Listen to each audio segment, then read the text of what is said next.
That's Mike Conley time, the starting point guard for your Minnesota Timberwolves, brought to you by Dynamic Drips. Become a healthier, more hydrated form of you. Hit dynamicdrips.com. Mr. Conley, how are you? I'm doing well. How you doing? I'm doing okay. We're hanging.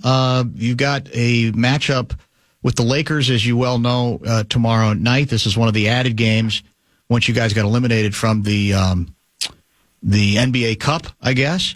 So, real quick, this is obviously year 2 of this effort to try to sort of create a little bit more in-season excitement. What do you make of it? Do you think it's worth the experiment? Do you think it's, I don't know, if this is really going anywhere? What do you think so far? Yeah, I definitely think it's worth the experiment. I think you got to try it, kind of get a feel of how far you can take it or what's to come from it. And obviously, when you're in the first or second year of doing it, there's going to be a lot of things that still need to be ironed out and stuff that as players that you got to get used to because you're just so used to a certain type of schedule earlier in these seasons, and then you have to kind of flip that and change it, and mindsets change a little bit for these games. So it's just something that you got to kind of get used to, and at some point, if they continue to do this, forever, it's something that will be just a memory of all the bumps and roads that we got there, and it'll just be part of the NBA. Yeah, I think it's kind of fun. I've enjoyed it more than I thought I would. Obviously, locally, people are going to get more invested if you guys advance. I mean, that at any town where that's the case, I think that would add another layer to it. So perhaps next year you'll have a little bit better luck in that regard. I mentioned the Lakers tomorrow night. As of now, I think LeBron is unlikely to play. They've talked about him taking some time away. I think he's also battling an injury, but he's also had some, by his ridiculous standards, obviously, he's been slumping, some shooting issues, etc. I'm curious to get, okay, we know his age. We know you're not as ancient as him, but you're also one of the senior players in the league. And there's always that issue, I guess, right? When you reach that point where people start making assumptions, well, it's over for him, or he's slowing down, and the age is catching up with him. How do you go about evaluating that for yourself? And what are your own observations on that with LeBron, even with, superstar players like LeBron, that whole notion of nobody conquers, defeats Father Time forever? Right. I think all of us will go through it. I'm going through it. Everybody who's been in the league for a while goes through it. And, you battle the notion of,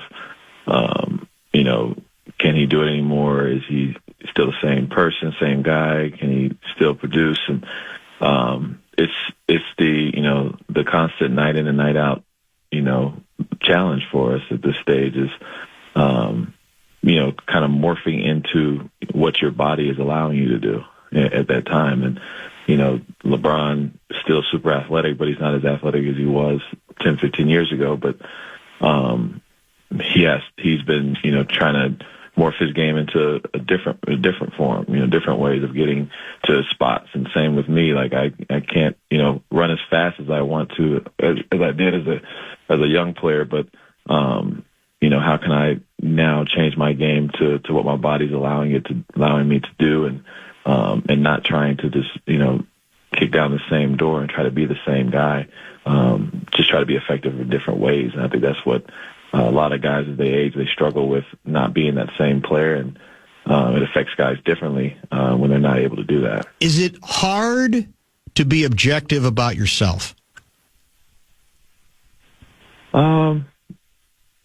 Not really. Not for me. I'm about as real as it comes. If I'll tell you straight up, like, man, I can't do that anymore. Mm-hmm. I just, there's certain things that I know I need to be better at, or whatever it may be. And, but, at the same time, I'm able to look at myself and say, hey, like, man, not a lot of people can stand here and say that, they're in year 18 and they're still playing at this level or whatever level I'm out here doing. And that's a testament to, your ability to continue to grind, continue to fight it. And even when you feel, you're hurt every day, you feel like there's games you can't play and you still go out there. Like that's my way of keeping myself honest with who I am and staying in shape and being ready to go. So you don't think anybody's going to have to tell you when the time comes, that you think you'll be ahead of that you'll be honest enough to say, no one needs to tell me anything. I'll be honest with myself, or I'll say that's enough. No, for sure. And I've always said that, there'll come a day where I wake up and I'm like, man, I can't do this. Mm-hmm. I know there'll be a day. I know there's days now where I wake up and I still push through. I'm like, man, it'd be nice to sleep in right now, like just to be able to have another hour, just to get the body, back in order. But yeah, I'll be ready when that time comes. But at the moment, man, I'm so happy to still be able to do it and play at this level. I'm looking at there's a million, I don't have to tell you, analytics these days, and this one is called Best 3 and D Guard. So it's a combination of percentage success and defensive evaluation as well. And there are 2 Timberwolves in the top 10. Nikhil is ranked 4th here, and you are ranked 9th as well. I don't know if you've seen it, if you pay attention to these kinds of analytics, but it's nice company in there. There's Ellis is at the top of that list. Derek White is 2nd. Dort 3rd.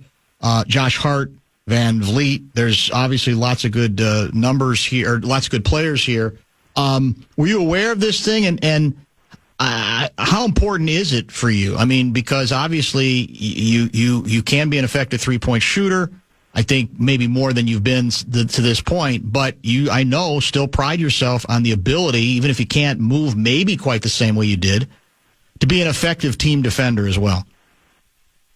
Yeah, I mean, that's cool to hear those things. Obviously, I don't really check that stuff as much. I kind of just go off of feel. Like everything I do is like I feel like I'm a good defender, and that's how I go out there and I compete like that. And I feel like I'm a good shooter. I go out there and compete in that manner. And if the numbers match up to that, they do. If they don't, I still feel like I'm that guy, that can do both of those things. And it's a testament to Nikhil, testament to all those guys who work on both ends of the floor, because that is not an easy thing to do. It's not easy to put everything you got on the defensive end, and as you get older, it becomes harder. It becomes harder to give that effort every single play, against these younger guys and guys who, are moving really fast and physical.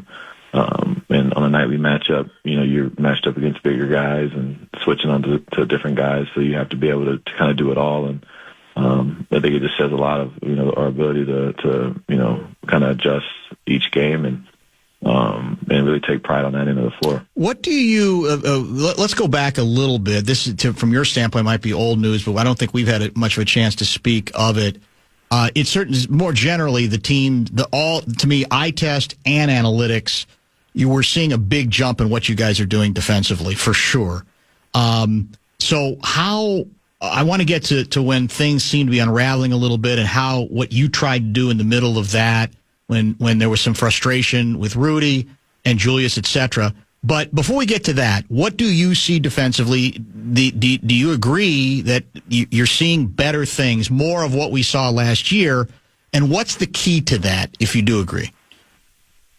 Yeah, I do agree with that. I think that we're not doing everything perfect or right every game, but we're doing it more often than we were. And that's enough for us. We're so talented that if we can just do it, 70% of the time, 65% of the time, do it the right way with the right intention on that defensive end, our talent can take over and cover for mistakes, cover for a lot of different errors that we make, and give ourselves chances to win games, regardless of how we're shooting the ball or how our offense is playing. But big keys for us have been, finishing out possessions and kind of, limiting easy baskets for teams. And I think we were giving up a lot of second chance points and opportunities to teams when they were crashing the glass. And, we play great defense, but, you got to finish that possession off in order for that possession to be worth it. And we weren't just doing that. And I think a little bit to piggyback on our offense, with our, turnovers and being careless with the ball sometimes, I think allows teams to get out in transition where they want to play faster and get easier baskets because they don't necessarily want to have to play in the half court against a set defense. Nobody really does in the league. So especially against our length and our size and in the paint and stuff like that. I think we've done a better job of just limiting those mental errors, on a more consistent basis. We still do it, but I think it's helped us have opportunities to be in these games. When the body language wasn't so good, and Anthony seemed to kind of call out everybody on the team, including himself, what did you make of that period, and what role, again, as one of the leaders and one of the guys who's been around a lot of, I'm sure, basketball crises over the years, because that's the nature of the deal? What role what did you make of it, and what role did you try to play? Man, it was honestly a weird time for us. We were, we were losing games we felt like we shouldn't lose. We were losing games in clutch moments that we felt like we should have won, and we had different things going on the court and stuff like that. And I think at that moment, I think it was every team in the league kind of goes through spells or weeks where they're not themselves or they have adversity and stuff like that. We just kind of hit ours really early in the year. And the scary part about hitting it early in the year like that is, it could become a trend and become a thing, for the remainder of the year, and you end up being a bad team. And thankfully, with the leadership we have, with Ant's ability to speak on a lot of the things that he felt was, ailing the team and individuals and how we need to come together and sacrifice for each other, that really, set the tempo of what we needed to do to get back on track. And me, being the guy I am is I say what I say all the time. I speak literally all the time. So there's nothing changes in a situation like that. I'm continuing to use my voice, but really just allowing guys to use their voice. It was one of those times where you just let people speak, let other people speak, let guys get off, stuff off their chests that they need to get off their chests, and be honest with each other and move forward. And I think that's what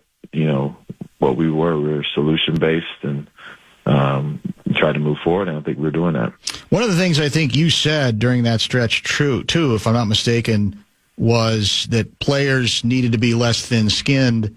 And I think that was you. And the other one I thought came from you, and you can correct me if I'm wrong. Somebody in the group said, we got to do a better job also of understanding and kind of to a certain extent accepting the strengths and weaknesses of each of us. That, everybody wants the perfect player. There ain't very many of those, right? And so to a certain extent, you can't let the frustration with, well, this guy can't do such and such, to get in the way of the fact, well, he's going to be with your teammate. So you got to figure out a way to make it work. Was that you? Yeah. I've been a big, proponent of that just in general. Like you said, not everybody's going to be the perfect player. I think we got to lean on each other's strengths, regardless of what weaknesses we all have. We all have them. And just like I tell guys all the time, if we nitpick over every single time somebody does something, and literally, you're going to drive yourself nuts. You're going to go crazy over the course of an 82-game season. So, the things that you can control is what you need to be focused on, like, your individual effort, your ability to lift your teammate up and get the most out of them, regardless of if they're a three-point shooter or if they finish at the paint or if they can guard or they can't. Like, you got to, try to morph around that and elevate them as best you can, and not think about so much have so much weight heavily on a weakness of somebody. So I think guys are starting to come around to that and just focusing on how to be better individually and also lifting that guy next to you and trying to be a better teammate. Here's the dilemma for me when I watch you guys play as it affects you directly.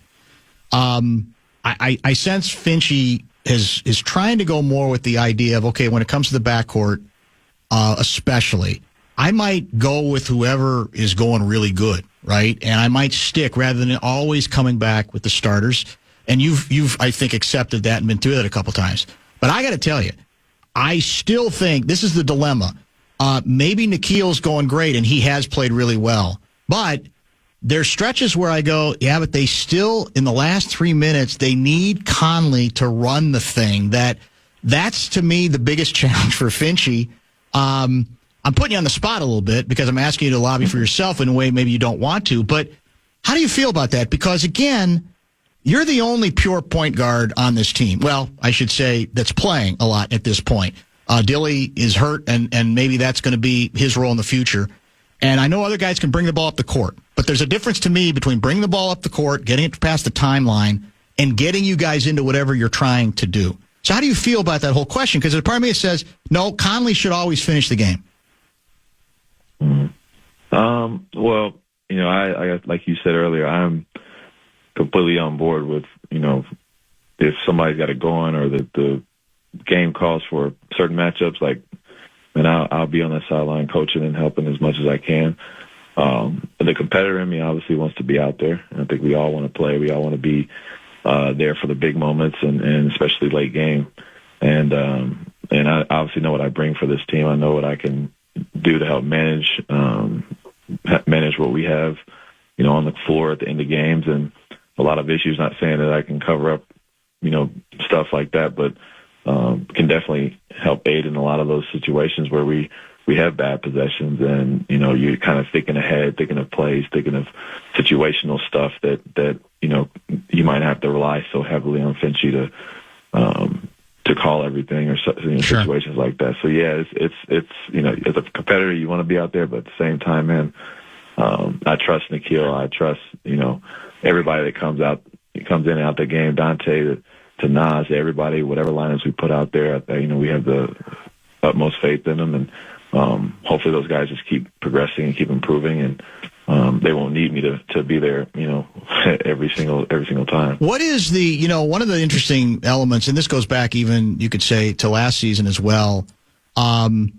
What's the key to have it? We know Rudy is not a natural scorer, right, in the traditional sense, but there are games where he can score. He can get to the free throw line a little bit and hit free throws as well, even more so this year than last year. And then there are other games where I feel like, well, he's just not, he's 4 points or 5 points. He's not a factor. And I feel like this offense is so much more effective if you can get into double digits with him.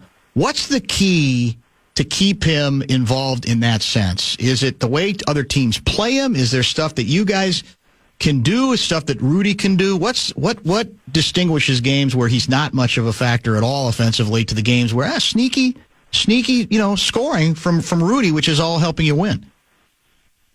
Yeah, honestly, for him especially, I think it's a game plan thing for certain teams more so than it is us, not looking for him or missing him, which we do. But there's some games where he's really effective because the team, will bring help from all different angles, and you're able to move the ball and break the paint and find him in the dunker spot, and he's cleaning up on the glass. And there's other teams that you get in a pick and roll, and they've been back to Rudy every time, and they force the guy with the ball to make a decision on shooting or passing to the perimeter. Like, Rudy's not getting this ball, so it kind of varies on a nightly basis. But I call Rudy one of the more unselfish guys. You'll see, because he has to deal with that all the time, where he doesn't know what he's going to get on a daily basis, and still tries to go out there and set screens and get guys open and still make our offense run. Lastly, did you have any kind of conversations with Anthony about? I guess he got fined for some language issues, although it wasn't a lot of money by NBA standards. I guess the last game, right? He didn't show afterwards because he was afraid he was going to swear again, because he does tend to. So, any advice for Anthony to try to clean it up a little bit, or is that impossible? That's just sort of the way Anthony rolls. Man, there ain't nothing I can do. I think he knows, and he'll tell you straight up, like, man, I'm not going to do it if I can't be myself, right. Kind of thing. So, he's young, man. I think eventually he'll come around to, being able to hold an interview without, saying some of the stuff he does say. But, I think that half of that is what makes him, so polarizing as a player anyway. So there's no, that's what, and again, that's a lot of times that's part of his honesty, which those of us in the media business, that's what we're clamoring for. But every once in a while, maybe he could use a little bit more of a filter, and maybe he'll figure that out eventually. Yeah, just a little bit of work.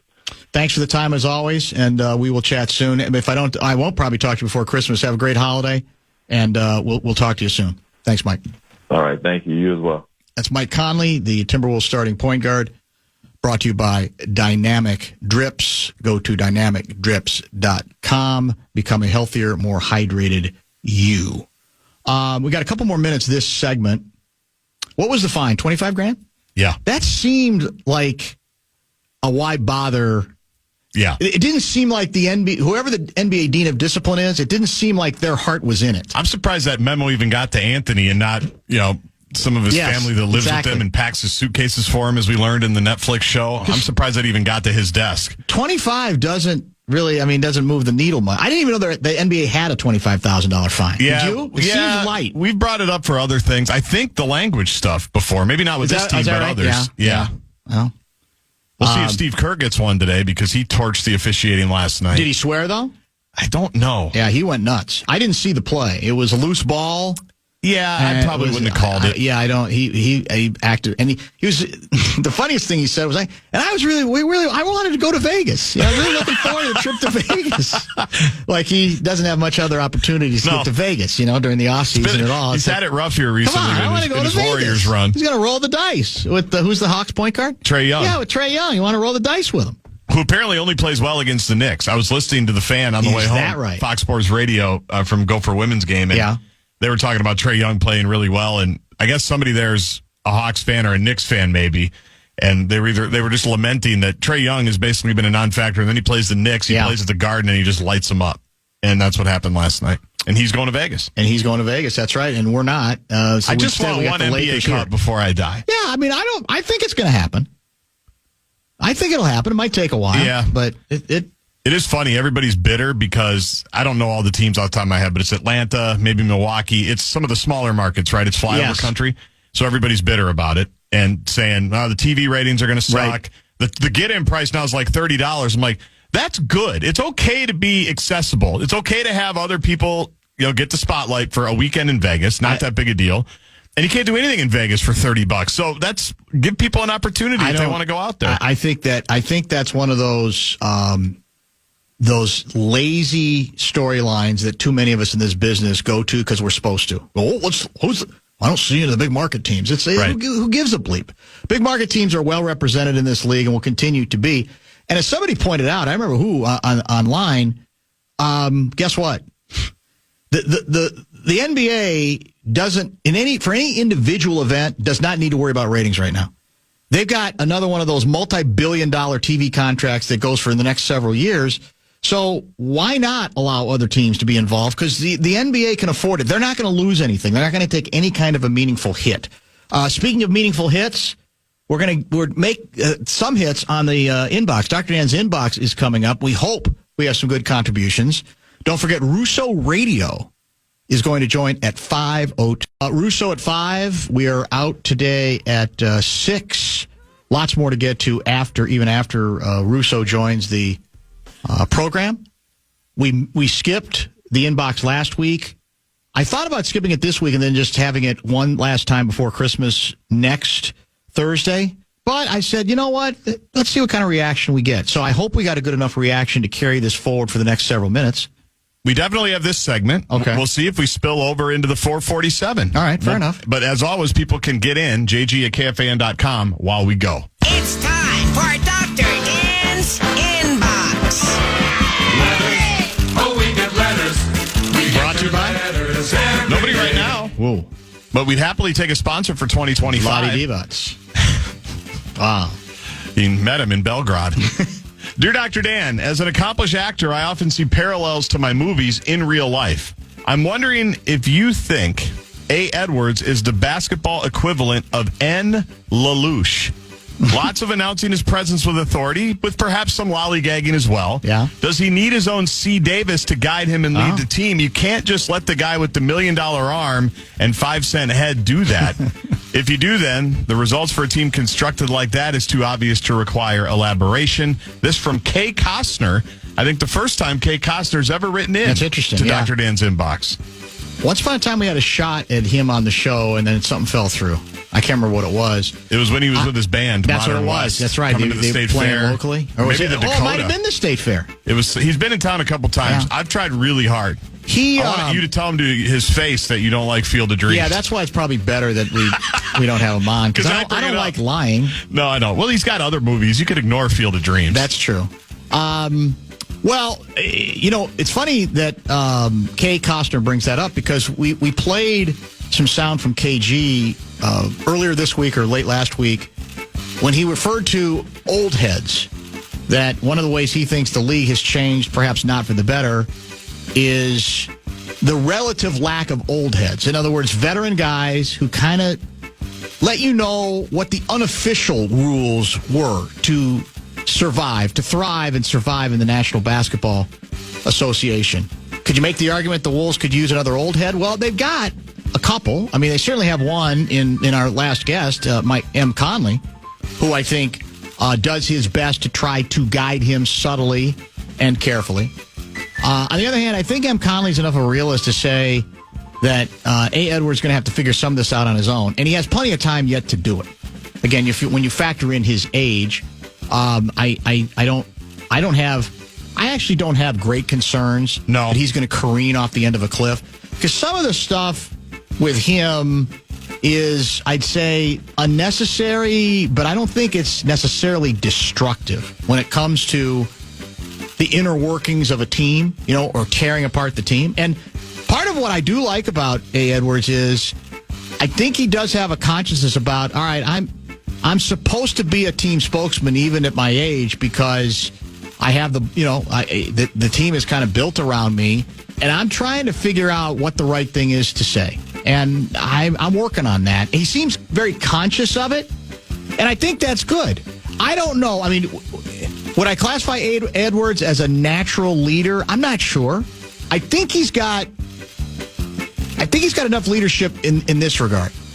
It's if the Wolves go sideways for any length of time, this year, next year, whenever, it's going to piss him off enough that he's not going to help himself, but he's not going to be able to help himself from saying what he believes that's not going in the right direction, correct? Yeah, and was it Friday night? It was on this road trip. He did the vintage Anthony Edwards leadership bit that he did a lot with Cat last year that we gave him a lot of credit for. He's starting to do it with Randall. Yes. When he does the bit. Yes. Even Julius Randall's defending. Yes. I've never seen that guy guard ever. And he's sitting right next to him, and it's joking about something that's a serious problem, Julius Randall's defense, but trying in his own way to get him going that way. Now, will he be able to get that out of Julius Randall? Yeah. Consistently, who knows? But he's certainly playing the ant hits in his leadership ways. Again, this is where I kind of get lost in the analytics weeds, because there's some analytics that suggested in clutch time Edwards' numbers were abysmally bad compared to almost anybody else. Is that true? Well, in fact, there's a story. I think is it a Hines story? I think it's a StarTribune.com online story now, basically saying, well, we went through all these games and we don't come to the same conclusion of whatever that analytic is. Now, is that, just what you'd expect from a team, kind of, spin doctoring it? I don't know what the truth is. I do know, I got to tell you, and again, this is going to sound like an old head thing.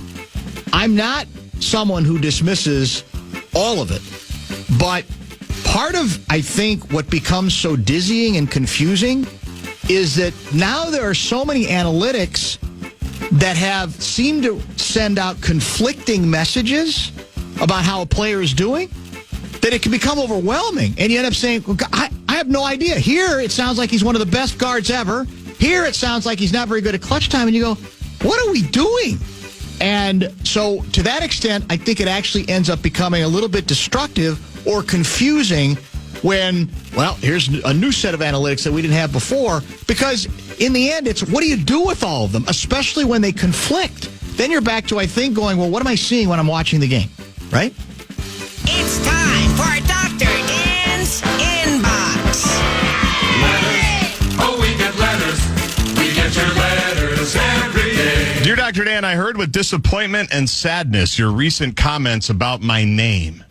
Sure, my contemporaries here in town have much more obvious and meaningful names, M Twins, M Vikings, even M Timberwolves. Still, with my rich history of sellouts and first-round playoff appearances, I expected more from you, Dr. Dan. It hurts. It really hurts. And I know KFAN does not agree with you. M Wild. I They don't play even know how tonight, we you went. know? Oh, do they? Yeah. Oh, okay. You read those, huh? Oh, yeah. Yeah. Hockey community needs some chill. It's. We've got Russo in 20 minutes. I think you'll back me up on this. It's just as possible, if the Wolves were playing tonight, it's just as possible I wouldn't have known that either. Or I wouldn't even say no. I would have forgotten it or wouldn't have remembered it. The ongoing conspiracy against the hockey community, I just shake my head, man, and I say, part of the reason you end up getting mocked is your insecurity. You just sort of shake your head. And I don't want to. If you force me, I can give you some numbers. I can come up with some numbers because we see them all the time about what moves the needle and what maybe doesn't move it quite as much. Oh, we're obsessed with those numbers. But in all honesty, I don't want to go down that road. But yeah, there is no other fan base that is, as we've said this a million times, as insecure and defensive as your average hockey fan. We've got more Not letters all to of get them, to. but Should average. we carry it over? Oh yeah, we do need to take another break. I forgot about that. Yeah, let's go ahead and do that now. And Musk just walked in here. You mentioned the Yes. Partners in Hope Yes. from earlier. They're doing the Radiothon just down the hall, K102. 800-303-1135. 800-303-1135. That's how you become a partner in Hope. $19 a month for St. Jude. And Musk just wrote this out all long form. I'm very nice. impressed. Okay. Right now, if you call that number and become a partner in Hope, you're eligible to win tickets to the Vikings and Packers at U.S. Bank Stadium. Nice. That's obviously the last home game until we get the number one seed and host the entire NFC playoffs. Correct. The tickets plus a VIP pregame experience. With Ben Lieber? I'm sure he'll be there. Yeah, sure. And he's have family connections with St. Jude, so I'm that's sure right. he would even help better. out with Sure. that. So 800-303-1135 to help out St. Jude's Children's Research Hospital's the K102 Partner in Hope Radiothon right now. Vikings Packers tickets and a VIP pregame experience, a possible prize should you become a partner in Hope. So we wanted to pass that along. All right, we got more inbox coming up, and then we'll prepare for, speaking of the hockey community, did you schedule Russo Radio today, or did you just put them in there once we started getting some of the rips? You know what? I happened to think ahead. Oh, you're kidding. Not too far ahead, but I thought I had enough to go. It'd be good to have Russo today. I guess I'm the idiot. Time now for the Vikings Report on The Fan, presented by Miller Lite. Vikings safety Cam Bynum joins Barreiro next after this from Miller Lite. Wild hosting the Edmonton Oilers tonight right here on the flagship FM 100.3 The Fan. Russo Radio, kind enough to join us via the Connecticut Water Systems hotline. Why are you on the phone? Because 7:30 game, I didn't want to make Wellness come down a half hour earlier. Anything that can inconvenience him is a good thing. That's what you got to get it out of your head. I know. Come on. Plus, I've been under the weather lately, and the thought of smelling his candles just made me ill. So yeah. But yeah, 7:30 game. It's funny though because it's an ESPN reason. But then last night I was out with Steve Levy, and he looks at me and goes, "Why for a 7:30 game?" I'm like, "Because of you." It could only be because of ESPN. There's no reason the Wild would have a 7:30 home game. They never have 7:30 home games. So. Questions for Russo, hit the Bradshaw and Brian KFAN text line 64686. I've got a bunch of them I want to include in our discussion between now and the bottom of the 5 o'clock hour.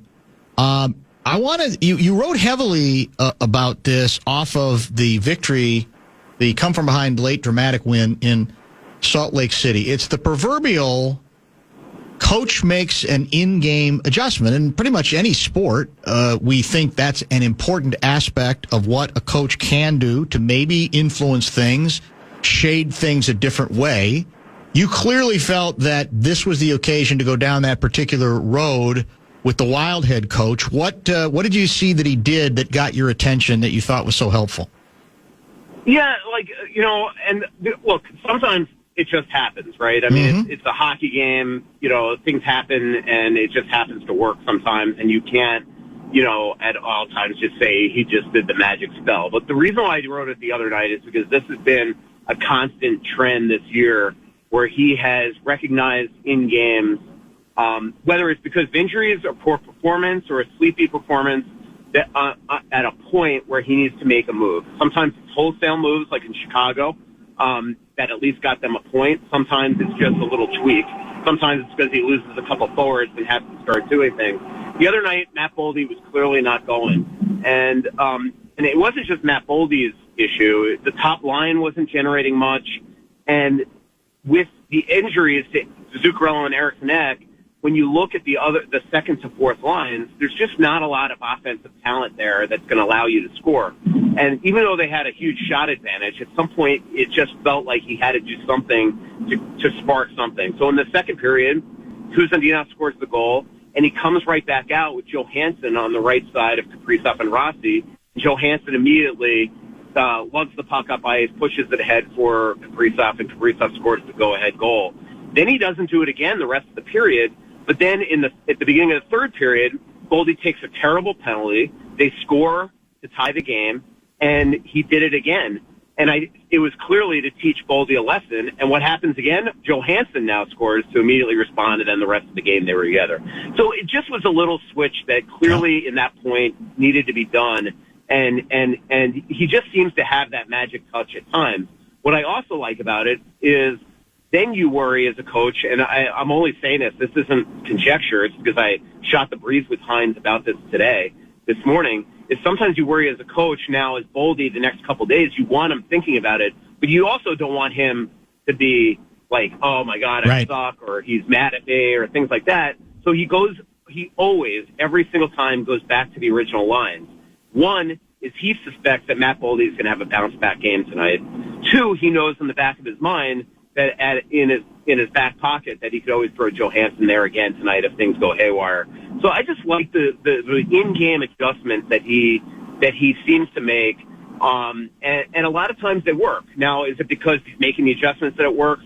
The other thing that he does that I've never heard a coach at least explain it this way before is when he sees a sleepy performance, he will make wholesale changes because he thinks it artificially wakes everybody up because now they've got to communicate, they've got to listen, figure out what lines are on, and it just naturally gets everybody's attention when he sees them playing flat. And he tried to do that a little bit in L.A., and it obviously didn't work that night. They worked hard, but they just didn't have it. So it doesn't always work, but it just seems to me that John has that recognition in games to try to make moves. And let's be honest, I mean, I'm not ripping on Dean, but we're coming off a coach that almost never made in-game changes. And so, and so I just think it's and every coach has its own style. Dean did a hell of a job here, but this is just very different, and he seems to go to that well a lot. He double shifts Kirill, things like that. So it's just, I think it's a good tactical way of coaching, and he's made a lot of really quality moves this year. Yeah, and like you said, they're not always going to work out. Or it could be coincidence, as you say, but it is part of how I think that's where it's so many times. I think it's subtle stuff like that ends up. Those are my favorite kinds of coaches because even if maybe they overcorrect, I'd rather one be that assertive and to try things rather than just sort of sit there and say, no, we're locked in. This is what we do, and they'll come out of it. And we're going to make them come out of it. And I don't tend to appreciate that strategy. I like to see a little bit more aggressiveness. Yeah, no, and I think he's done a really quality job. The other thing he's done here is that with Brodin, Eriksson Ek, and no coach is going to change their system, but tactically, the last three games, he's clearly tweaked some stuff. And with Eriksson Ek out, Zuccarello out, and Brodin out, it's really wreaked havoc with their ability to get the puck up ice and things like that. So they've definitely changed their way that they're playing. They're not nearly as offensive. They're going low to high a lot more and just trying to put a volume of pucks on net. And that's why the other night they had a huge shot volume the other night, but they just weren't getting a ton of scoring chances. But it just seems like he doesn't sit around and wait.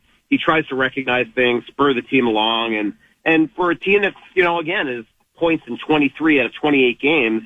it's time to start giving John a lot of credit for what's going on here. It's not just, Gustafson's making all the saves and Kaprizov's playing out of his mind. This was a hard training camp. He got them clearly ready.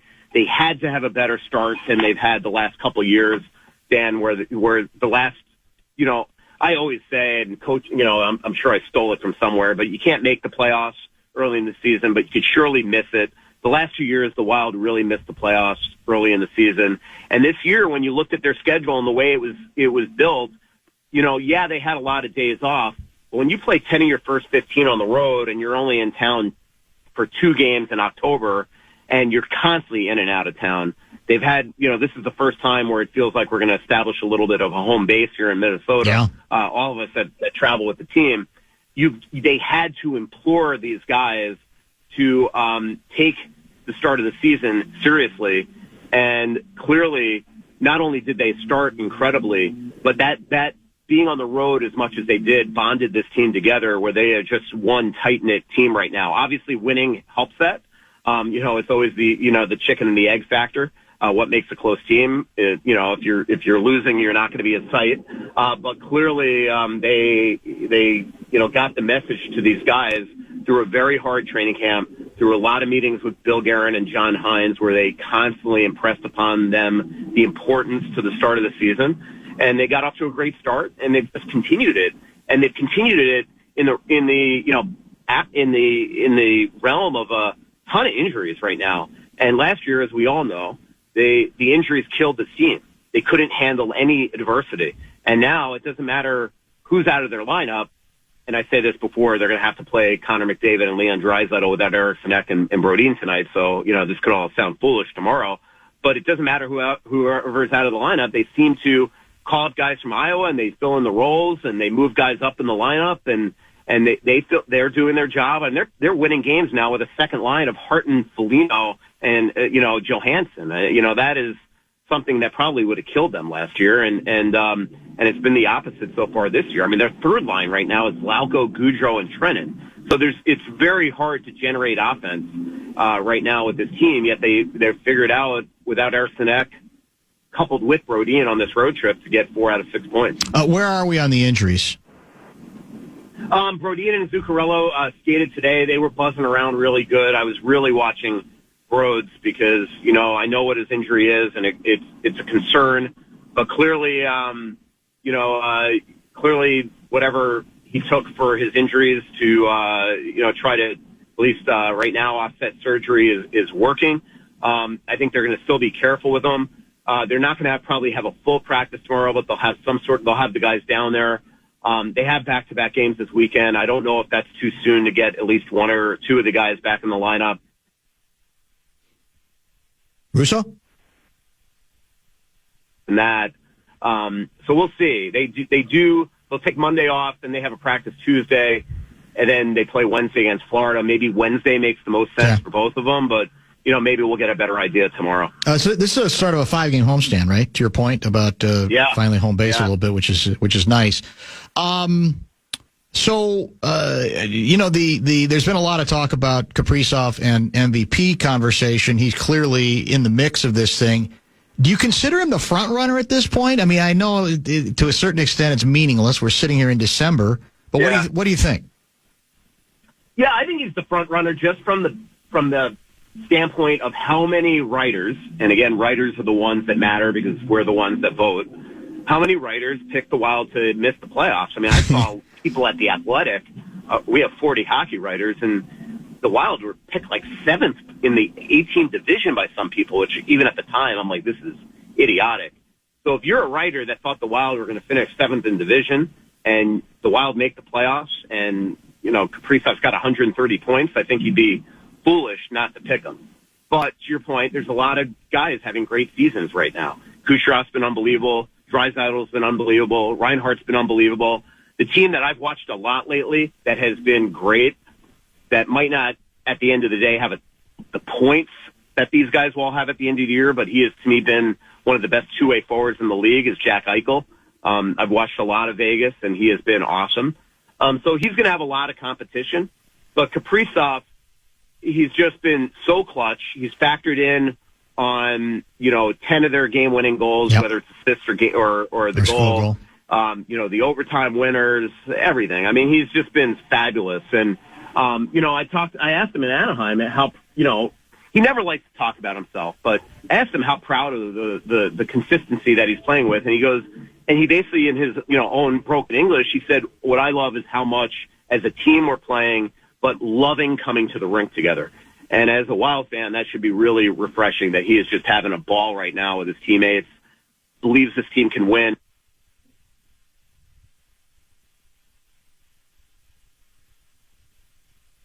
Russo? Hello? It's like we lost him. Think Fallness jammed up his phone? It wouldn't shock me at all. He gets so cranky. We didn't talk enough Wild between 3 and 4 o'clock.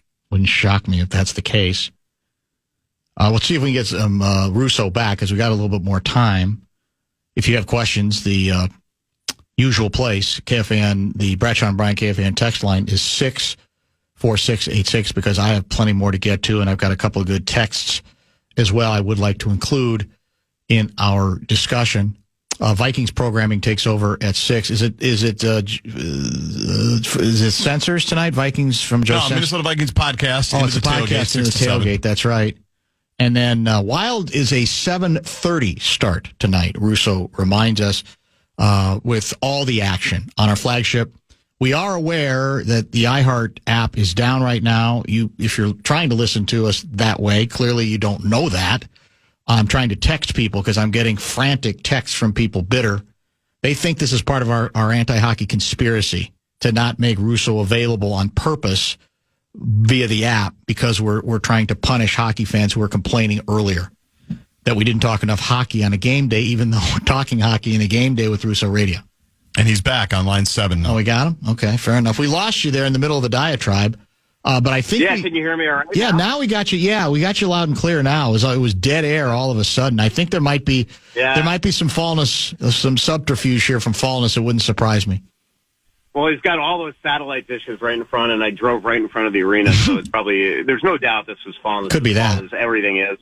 But yeah, what I was just saying is, and I don't know where I lost you, is that when I was talking to Kaprizov in Anaheim, he just went on and on about just how much he's enjoying coming to the rink and seeing the team winning and all that stuff. And I think that's a refreshing thing that Wild fans need to know because, we've had so much worry about what's going to happen after July 1 and whether or not he's going to sign up for 8 more years here. And the fact that he just loves playing here right now, loves the way he's playing. He's showing it.